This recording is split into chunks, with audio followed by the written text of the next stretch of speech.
My father, deep in debt, sent me to a possessive family from New York's elite circles. To escape her control, I practically hopped a freight train in the dead of night. I was living a sweet life in a small coastal town when I heard she'd nearly turned all of New York upside down, frantically searching for me. It had been over 2 years since I left New York. Back then, my father owed $5 million and used me as collateral. Eventually, I was passed along and presented to the New York elite.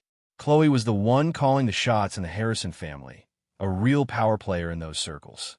I spent 5 years with the Harrisons, accompanying her from her youth through her academic achievements.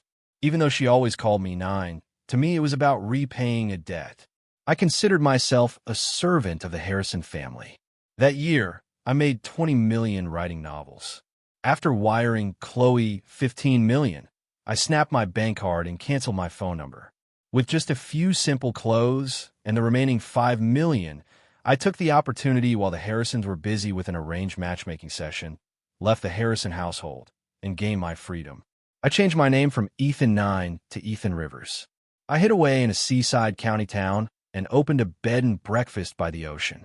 Business had its ups and downs over the years, but I managed to earn a good bit. Initially, news of people searching for me was everywhere.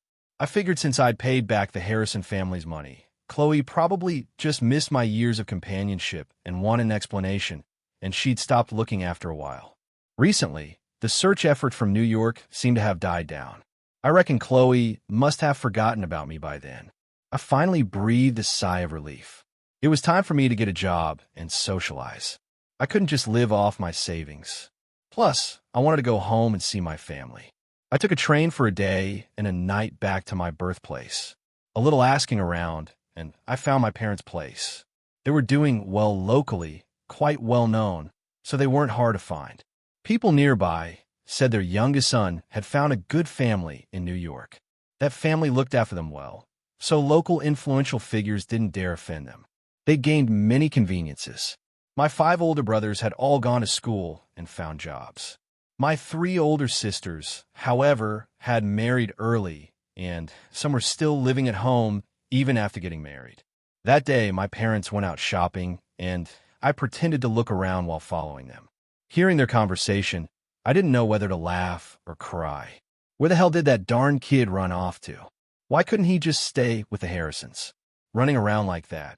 What a waste of the good connection I found for him. Exactly. The Aries has come asking about him several times this year already. If I knew where that darn kid was, I'd tie him up and send him right back to the Harrisons. Yeah, look how good the Harrisons are to us. They even bought us a house, a car, and helped all our sons find good wives. What more could he want from such good people? I've been away from home for so many years, and my parents had never once come see me. At first, I'd hoped they would visit or earn money to buy me back. Gradually, I stopped hoping. They probably forgot they even had a son they'd sold. After hiding for 2 years, the moment I had a chance, I came to see my parents, only to find they still remembered me. But only the me who was living well with the Harrisons. It looked like I couldn't go back to this family. I took a train back to the coastal town that very night. After sleeping it off for 2 days, I decided to try working as a waiter at a hotel in town. The job was simple and wouldn't attract much attention. The hotel owner interviewed me, said I was good-looking, and let me start the same day. I never worked a real job before, and my first time, I didn't expect to face discrimination just for doing simple work. "Hey, Ethan, go to the front. The manager's looking for you," one colleague said, then shot me a disdainful look. When I got there, the manager was sweating bullets. Seeing me, he beckoned me over. "You're just in time. There's a difficult guest. None of the others want to serve her. You go, and whatever you do, don't offend this lady from New York. She's a big client." I had no choice but to push open the door and ask her what she needed. The young woman across from me stared at me for a long moment. "You look kind of familiar. You must be mistaken. How could there be anyone you know in a small place like this? Miss, what can I do for you? Is your last name Rivers?" She stood up and circled me, looking my uniformed self up and down. "I think you are. You're Ethan Nine, right? Are you from the Harrison family in New York? I saw you once from a distance at a banquet with my parents. You were with Miss Harrison. You're definitely mistaken. I'm a local here. Never been to New York." My heart skipped a beat. I hadn't expected anyone to recognize me, so I just played dumb. That can't be right. Ethan was raised by the Harrisons. Someone from a small place like this couldn't possibly have that kind of aura. Miss, the manager is calling for me. If you don't have any other requests, I'll take my leave. She waved me away without making things difficult. Out the door, I went straight to the guy who had tricked me. What's your problem? We're colleagues. Why did you lie to me? You look like a rich kid out here experiencing life. Stop pretending and try and take our jobs. How much did the boss offer you? I didn't bother answering and turned to resign with the manager, though I thought it unlikely. I couldn't risk it. If Khloe found me, all my efforts would be for nothing. After hiding for a few days, I realized no one was looking for me. I completely relaxed and decided to go to a nearby city to find work. I had learned a lot at the Harrison estate. Khloe enjoyed teaching me various skills: golf, skiing, racing, even piloting a speedboat. I knew it all. I couldn't use these skills in the small town. Opportunities were much more plentiful in the city. I found a job at the largest local ski resort, working as an instructor and also as a hotel lobby manager. The hotel owner, seeing I was handsome, was happy to entrust me with guiding the visiting wealthy young ladies. One day, a group of rich young women came to the resort for a trip, and I was in charge of teaching a few of them to ski during the day. On the slopes, these women were indeed striking, exuding an air of wealth, clearly from a big city. Many guys came over to ask for their contact info during breaks. "Youth is wonderful, isn't it?" said the most eye-catching one among them. Her long hair was tied up neatly, her posture impeccable, and she was decked out in professional gear, easily distinguishable from the amateurs renting equipment at the resort. She looked like she came from a wealthy or noble family. Best to keep my distance. That evening, the hotel owner personally hosted a banquet and insisted I attend, along with a few other handsome guys from the hotel. Unlike these boys who had other intentions, I reluctantly wore my plainest clothes and sat at the far end of the table. During the meal, the owner urged the young men to propose toasts, and everyone was very enthusiastic. After all, this was a chance to meet various big shots, and these young women were clearly rich, young, and beautiful. What guy wouldn't be interested? One guy even sang a song, earning a round of applause from the ladies. When it was my turn to toast, I stood up. "Excuse me, I don't drink. I'll toast our friends from afar with tea instead of wine." A few of the rich young ladies, clearly hellraisers, were not pleased when they saw I wasn't drinking. "Stop acting so high and mighty," one said, then came over to pull me. During the scuffle, my collar was pulled down. "That's enough, you guys." The woman who had spoken to me during the day came over and shielded me, separating the others. She was clearly their leader, and they instantly backed off. "Miss Taylor likes this type. Don't worry, we won't fight you for him. Hey, look, what's that on the back of his neck?" I suddenly remembered the tattoo on the back of my neck and quickly pulled my collar tight to cover it. After seeing it, everyone looked astonished, and the woman leading them, Miss Taylor, frowned. "Miss Taylor, that golden phoenix tattoo. It couldn't be the one I'm thinking of, could it?" Khloe was great in every way except for her peculiar tastes. She insisted on tattooing a golden phoenix on the back of my neck. I always thought it was a mark for Harrison family servants. It had upset me for a long time, and I usually kept my collar pulled up to hide it. It had accidentally been exposed during the earlier scuffle. "Are you the person Khloe Harrison has been looking for?" Miss Taylor asked. "No, I don't know the person you're talking about," I instinctively denied. "I heard that kid was raised with the Harrisons. Incredibly mysterious. Meeting him here. Could it be he was abandoned? Why not come with us? He's got such delicate skin." Miss Taylor immediately stopped them. "Taylor, you damn girl. You haven't fallen for this kid, have you? Why are you stopping us? I brought you all out, and I don't want you getting into trouble. The Harrisons don't just give that golden mark to anyone. Everyone in our circles knows this kid is not just anyone to Khloe. Don't play with fire." "Taylor, I hadn't expected the young head of the Taylor family to be here." The group, finding it dull, quickly ended the banquet. The manager, bowing and scraping, saw the young ladies off, not forgetting to glare at me.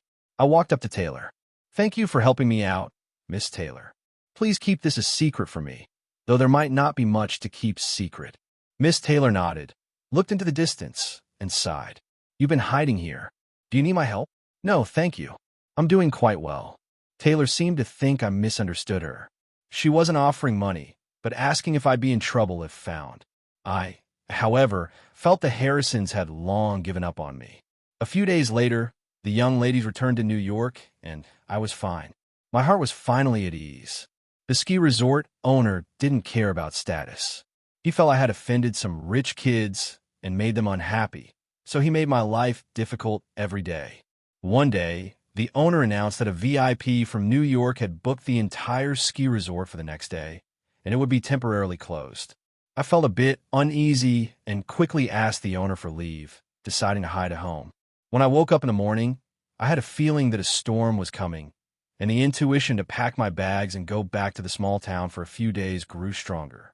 Before I finished packing, the owner called, telling me to hurry back and apologize to the guest. I thought, what will be will be. I might as well go. Arriving at the hotel, the owner rushed me towards a suite. Seeing the bodyguard standing at the door, I felt like crying. I pretended to casually turn around, but before I could even start running, I was grabbed and escorted into the suite. The owner, seeing my tearful expression, thought I had messed up and was about to disown me when he was dragged out. The person across from me turned around. 2 years, and she was still as beautiful as ever. She exuded an unapproachable aura, silent, clearly unhappy. Her face, which rarely smiled, was now as cold as ice. I shivered and greeted her. Hello, Miss Harrison. She walked over, stood in front of me, her nearly 5 feet 7 inches height radiating an imposing presence, making my 6 feet 3 inches frame seem like a small chick, dressed in a black dress, her hair pinned up. She probably came straight from a meeting to this small city. You had quite far, Ethan. I put on a fawning smile. Miss, why did you come? Are you here to see me? Cut the crap. Did you think I wouldn't find you just because you hid in some county town? Got some nerve now, haven't you? Wings all grown. Daring to work in a hotel? Is this how I taught you? No, not at all. Thanks to your care, I'm working very well. How did you find me? Did you think changing your name to Ethan Rivers would stop me? The moment you used your ID to buy a train ticket, I knew where you were, so I was exposed the moment I got on the train. So, how long are you planning to stay before going back? Miss, what? You're not planning to come back with me? Ah, haven't I paid off the debt? My father sold me to you for $5 million. I'll pay 3 times that to buy myself back. Please be magnanimous and let me go. If it's not enough, I'll earn more and give it to you. I still have some money. I was about to reach into my pocket. Khloe's anger could have burned me through my clothes. She lifted my chin. I thought you left because you were angry about my matchmaking. Turns out you thought you'd paid off your debt and wanted to cut ties with me. Ethan, let me tell you, you can forget about it for the rest of your life. I pulled my chin back and looked down at her. Why? I didn't sign an indenture. I want freedom. Khloe, well-mannered, didn't want to explode in anger. She smashed a cup to suppress her fury with a wave of her hand. Take him. And just like that, I was on a private jet back to New York, back to the Harrison estate once again. Nothing at the Harrison estate had changed. My room was just as I had left it. This house used to be where Khloe and I lived. Her parents lived in a manor in the suburbs. Without me, the Harrison house felt less like a home. Since I was back, I made myself at home, greeting the old servants as soon as I entered. Everyone was happy to see me, too. I hadn't seen a shadow of Khloe for days after returning. Clearly, she was still fuming, and I didn't dare provoke her. Although she allowed me freedom of movement, bodyguards followed me everywhere, afraid I'd run off. That evening, I received a call from Khloe's phone, but it was her friend on the line. Your Aries is drunk. Come pick her up. When I arrived at the private room, Khloe was completely wasted. Everyone stared with wide eyes when I pushed open the door. Well, if it isn't the young master's bow. So you're back. No wonder she's drinking like this. I greeted a few familiar faces. Good evening, ladies. I'm here to take my miss home. Then, I tried to pull her away. My gaze swept across the room and landed on Taylor. It seemed Miss Taylor did indeed know the Harrisons. She walked over and stood before me. You're finally back. Yeah, didn't manage to escape. Need any help? If you want to leave, you can come find me. No, don't want to cause you any trouble. In the dim light, Taylor's gaze seemed a bit melancholic as she looked at me. Come help the Aries. Time to go home. Two servants behind me helped Khloe up and left. I closed the door for everyone. In the car, Khloe was silent, leaning against the seat. I figured with her tolerance, she wouldn't be passed out drunk. Before I could react, a strong smell of alcohol mixed with a cool aura rushed towards me. Khloe kissed me gently. I stiffened instantly. Khloe leaned back. I knew she felt I was reluctant. You still want to leave? Why can't you ever understand me? You're so foolish. She must have heard Miss Taylor's words. I just want to earn money. I don't want to depend on anyone. Are we short of money in my family? That's your money. I want to earn my own. I want to buy my own freedom. Is that how you see yourself? I've told you you're not my servant, but I believe I owe you money, so I believe I am. You're trying to anger me to death. Khloe, I want to earn money. I want to work. You can't keep me caged forever. I am an independent person. Khloe had no choice but to prevent me from trying to escape. She reluctantly let me work temporarily as a client relations officer at the Harrison family's golf course. Her intention was for me to find it too difficult and willingly stay with the Harrisons. But for me, I didn't want to be a bird in a cage. Having a job was better than nothing. It didn't matter where I worked. Work at the golf course was relatively simple, responsible for receiving and assisting high-end clients. I had a good temperament and patience. Besides, most people who came knew about my relationship with the Harrisons and didn't give me a hard time. Taylor had been coming to the golf course a lot recently, looking for me to pass the time. The Taylor family was indeed on par with the Harrisons, so she was probably the only one who dared to poke the bear around Khloe. We were chatting that day when the manager from afar ran over to apologize to Taylor, saying that a new young lady had caused trouble and smashed Miss Taylor's car. I quickly followed to handle it. During the incident, this fearless newcomer tried to shove Taylor. I quickly stepped in front. She was our valued guest, and it was my job to resolve troubles for clients. However, this girl feared nothing. Seeing me block her, she directly called her bodyguards over to beat me up. Before my temper could flare, Taylor held me back. Let go.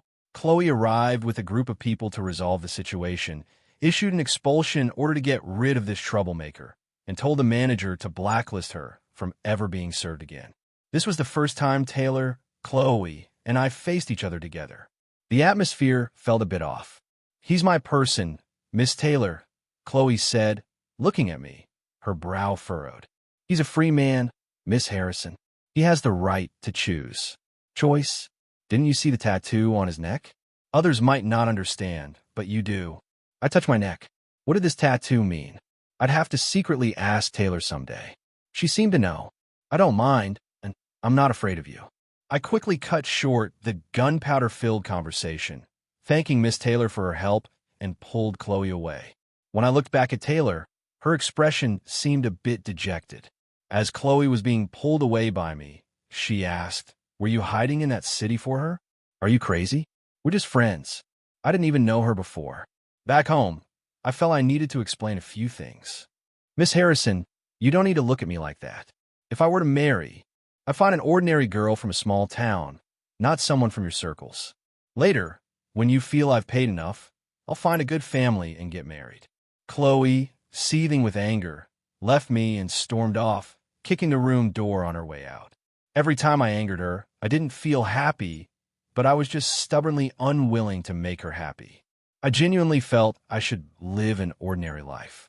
I wasn't part of their circle. My family background, my parents, everything told me I wasn't worthy. Maybe one day Khloe would meet someone suitable and try to let me go, and I could also go home and find an ordinary person to spend my life with. Just as I was thinking this, Mrs. Harrison approached me. When I first joined a Harrison family, Khloe treated me exceptionally well, not like a servant. Mrs. Harrison had noticed something was off back then and gently advised me to stick to my own duties. Although I was young at the time, I always remembered her words. I had done so for all these years. No matter how well Khloe treated me, I only did what was expected of me. Study, earn money, repay money. Mrs. Harrison understood that this wasn't my fault, but Khloe's stubborn refusal to let me go left her quite helpless. I'll be direct, Mr. Rivers. Your statuses don't match. Madam, I've always understood. Raising me has already been an immense kindness from you. That's why I left after repaying enough money. I never intended to come back. She cares about you. If you leave again, she'll continue to search for you. If you care for her well-being, you should persuade her to meet Mr. Linden." I agreed. I asked Khloe's driver where she was. When I heard she was at a bar, I went over in my jeans. The bar security guard looked at me like a college student, but he respectfully let me in only after I showed him the tattoo on my neck. Pushing open the door to the private room, Khloe was sitting on the sofa drinking with two bodyguards standing beside her. A handsome man on the sofa was holding a glass to her lips. I slowly made my way over to try and persuade her. The handsome man on the sofa immediately became provocative. "Where did this college kid come from?" Shoo! Shoo! This isn't a place for children. I'm here to take her home. Come on, drink this, and Big Brother will let you pass." Khloe kicked the man in front of her away. In the dim light, her eyes held a look of desolation. Seeing that expression made my heart ache a little. "What are you doing here? Stop drinking. Mr. Linden is waiting for you at home. Madam asked you to go back." I knew I wasn't good enough for her. She deserved better. She slowly uttered a single word as if it took great determination. "Okay." Mr. Linden was very happy when he left. After waiting for Khloe for so many years, there was finally some progress. Although it was all his wishful thinking, her agreeing to meet was a very good start. I was making dinner in the kitchen when Mr. Linden left. He even thanked me. A few days later, Mr. Linden brought people to play golf at the course where I worked. He specifically requested my company. He generously introduced me to those around him, saying I was a Harrison family servant and knew the Harrisons best. He was discussing marriage with the Harrisons and came to ask for my advice. "Mr. Rivers, please tell me what Khloe likes." I listed many things: food, entertainment, things she liked to use. Linden listened, a smile not quite reaching his eyes. Truly a scion of a prominent family, he looked incredibly noble. After a round of golf, Linden was satisfied and prepared to leave. As he was leaving, he turned his head. "Mr. Rivers, I've always known Khloe likes you. For many years, I've just watched, waiting for her to change her mind. Though I didn't get that, I don't care. She's a suitable woman for marriage. You're not good enough for her. She can only choose me. I can give her what she wants." That cut deep. I knew it in my heart, but hearing someone else say it, I felt a bit disappointed. "You're right, sir. I know my place. If you want to leave, I can help you." "Thank you." Perfect.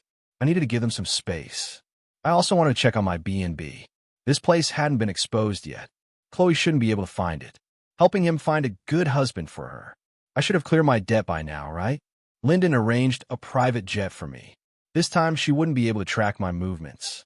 Back at the B&B, I completely hid myself away. Every day was just looking at the sea, cooking. Life was easy and carefree. I forced myself not to think about the consequences. To find something to do, I actually started looking for suitable blind date prospects. I arranged to meet a girl who looked very down to earth. Although my parents didn't care, I was indeed at an age where I should be considering marriage. Having seen so many wealthy young women in New York, I was afraid I'd miss my chance and never get married. This girl was a civil servant in the county town. As soon as we met, she started asking about my job, parents, and relationship history. She seemed quite satisfied with my appearance. Looking at the clean-cut girl across from me, who mentioned cars and houses every third sentence, I instantly lost interest. Was I being too picky, too harsh? "Mr. Rivers, from what you're saying, you currently don't have a job or a house." She continued talking to herself. "I hope you can be more ambitious in the future. Buy a house and a car before marriage. My younger brother isn't married yet, so it would be best if you could also give my family $1 million as a gift." I took a sip of the coffee in front of me and couldn't help but smile as I asked, "Do I need to buy your brother a car, too?" She was very dissatisfied with my question. Her eyes narrowed as she corrected me. "Although my salary is low, I'm a civil servant. My job is stable. My mom said my future husband must be able to support my younger brother." I shook my head, feeling like this was a waste of time. I might not be good enough for New York's elite circles, but I wasn't so desperate as to settle for someone like this for the rest of my life. I was better off alone. At least I had the ability to earn money. I stood up. "Ma'am, I don't think you're suited for blind dates. Someone like you should just be cooped up with your brother for life. The woman immediately stood up, raising her hand to throw coffee at me. Before I could move, Taylor, dressed in exquisite sportswear, poured water over her head. "How did you find me?" I asked. "Your former ski resort boss. He had your address. Do you know that New York has been turned upside down?" I paid for the blind date meal, went home, and poured myself a cup of coffee. Being by the sea, my heart was especially calm. I was completely unaware of what was happening in New York. Khloe, with lightning speed, directly took the top position. A few days ago, she acquired the Linden family's businesses. The Linden family has fallen. She's looking for you everywhere. Everyone in our circles knows you've disappeared again. Taylor looked at the sea, chuckling. She was clearly enjoying the drama. "Did you know anyone who knows your whereabouts can get a $5 million reward?" "Huh, I'm that valuable. Can I turn myself in? I can help you hide." "Thanks. I don't understand why you're so good to me. I don't have anything you need. I admire you. I've heard your story. A poor kid who actually looks down on the Harrison family's wealth and insists on buying his freedom. If I wanted to use you, I could have exposed your whereabouts the first time, but I didn't. I actually like Khloe." Taylor was surprisingly astonished by this. "Then why? I'm not good enough for her. I'm just a servant sold to her by my father. What right do I have? I'm not even an ordinary person. With my limited abilities, being the Harrison family's son-in-law, I can't get over that hurdle yet. You actually understand that Khloe doesn't care about that at all." But I cared. Taylor laughed heartily to ease the tension. "You like Khloe, and you're still going on blind dates? If she knew, she'd definitely drag you back, hang you up, and beat you, then throw that woman out to feed the dogs." Being found was only a matter of time. I didn't expect Khloe to find me this time by following Taylor. When I opened the door, Taylor looked utterly exasperated. Khloe entered and, without listening to us, slapped Taylor across the face. I quickly pulled them apart. "Don't be like this. It's not her fault. I left on my own. I'm asking you one last time. Do you absolutely have to leave? If so, for the rest of our lives, if you don't look for me, I will definitely not bother you again." I felt this was the first time I had seen Khloe so vulnerable. I still resolutely said I still can't get over the hurdle in my heart. "Please send me abroad. I want to study. I had to be a free man first. Then I'd have the chance to better myself, to give myself a chance to get closer." Khloe agreed as I wished. I boarded a plane to the United States. I knew I was still within her sphere of protection. Although she was reluctant to let me go, she still respected me greatly. I knew she would agree. I spent 2 very fulfilling years abroad. My professors praised me for learning quickly. I used every minute of my day. I studied, worked part-time, and interned on Wall Street. I saved a lot of money in those 2 years, barely qualifying as a small millionaire. As spring blossomed, I started to feel homesick, missing the hot pot and barbecue in my homeland. I packed my bags and immediately set off for home. As soon as I got off the plane, I called Taylor. I had left in such a hurry back then that I didn't even say goodbye. "You got hit because of me back then. I've always felt bad. Let me treat you to hot pot." Taylor drove to pick me up. Eating hot pot, my American stomach finally awakened. I ignored the shocked look on her face and gorged myself. 2 years apart, Taylor had matured a lot, shedding her sunny girl image.